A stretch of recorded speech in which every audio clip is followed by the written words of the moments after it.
ایمان کو سینوں میں ہم میں سے بس۔ قرآن میں اللہ تعالیٰ نے سورۃ بقرہ میں یہ فرمایا کہ کما کتب علی الذین من قبلکم لعلکم تتقون، روزے آپ سے پہلے امتوں کے اوپر بھی اللہ نے فرض کی۔ ہر امت کے اوپر اللہ نے مختلف انداز سے کچھ نہ کچھ روزے اللہ نے فرض کیے،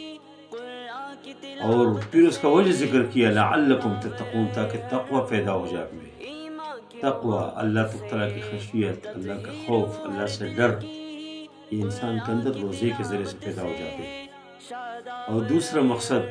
قرآن میں اللہ نے ذکر کیا لعلکم تشکرون، تم اللہ کی نعمتوں کا شکر ادا کریں۔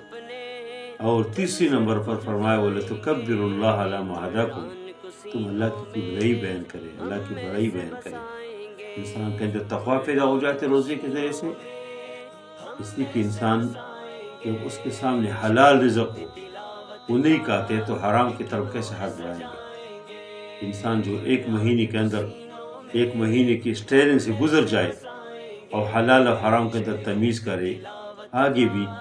اس کو اللہ تعالیٰ پاک و صاف زندگی نصیب کرتے ہیں۔ اس کے آنکھ کی صحیح استعمال ہو جاتی ہے، اس کے کان، اس کی زبان، تمام اعضاء کاروباری لحاظ سے ہر لحاظ سے وہ پاک و صاف ہو جاتے ہیں۔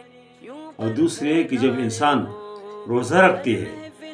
صبح سے شام تک اس کو بھوک لگ جاتے، پیاس لگ جاتے ہے، تو انسان کو اللہ تعالیٰ کی ان نعمتوں کے شکر کا ایک قسم موقع ملتے ہیں کہ دیکھو کھانا اور روٹی اور کھانے کی جو چیزیں ہیں کتنے اللہ کی عظیم نعمت ہے، پانی کتنے اللہ تعالیٰ کی عظیم نعمت ہے۔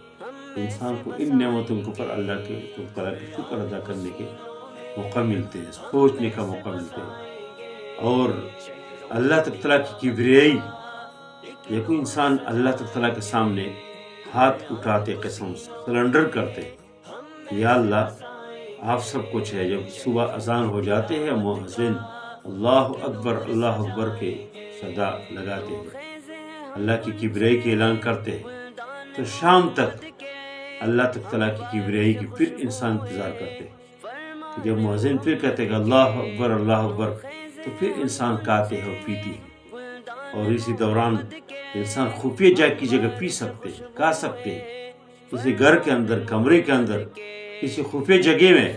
لیکن جس انسان کے دل میں اللہ تعالیٰ کی بڑائی ہو، اللہ کی کبریائی ہو، تو وہ کبھی یہ نہیں کر سکے کہ وہ تنہائی میں یہ محسوس کرے کہ ادھر اللہ موجود نہیں۔ وہ اللہ تعالیٰ کی کبریائی، اللہ کی بڑائی اس کے ذہن میں جاتے ہیں، اور اس طرح پھر وہ صرف یہ نہیں ہے کہ مسجدوں کے اللہ کی اندر اللہ کی کبریائی کے اعلان ہو،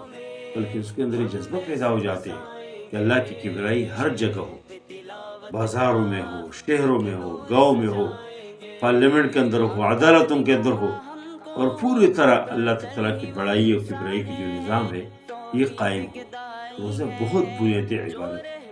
یہ انسان کو ڈائریکٹ اللہ سے ملاتے، انسان کی خواہشات توڑنے کے لیے اور ختم کرنے کے لیے بہترین ذریعہ ہے۔ ابھی رمضان کا بابرکت مہینہ آنے والا ہے،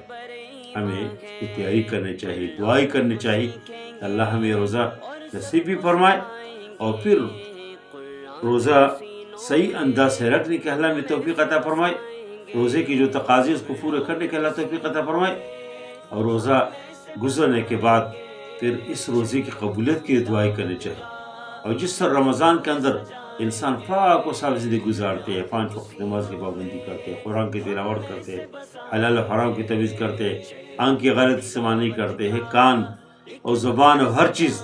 حتیٰ کوئی لڑتے ہو کہتے نہیں میں روزے سے ہوں، تو رمضان کے بعد بھی 11 مہینوں کے اندر اس طرح پاک و صاف اور خوبصورت زندگی، بلکہ مرنے تک اس طرح خوبصورت زندگی اور پاکی زندگی اللہ ہمیں نصیب فرمائیں گے۔ اس کے نتیجے میں اللہ کی نعمت ہے، اللہ کی رحمت ہے، اللہ کی برکت ہے۔ دیکھو رمضان میں کچھ نہ کچھ ہم اللہ کے قریب ہو جاتے، کچھ نہ کچھ نمازی بن جاتے، قرآن کی تلاوت کرتے، کچھ نہ کچھ آنکھوں کی حفاظت کرتے، زبان کی حفاظت کرتے۔ کتنے اللہ کی نعمتیں ہوتی ہیں، کتنے اللہ کی رحمتیں ہوتی ہیں، ہر گھر میں، ہر دسترخوان کے اوپر اللہ کی کتنی نعمتیں ہوتی ہیں۔ اور شہروں کی بات نہیں، آپ پہاڑوں میں کسی گھر جائے، اچانک جائے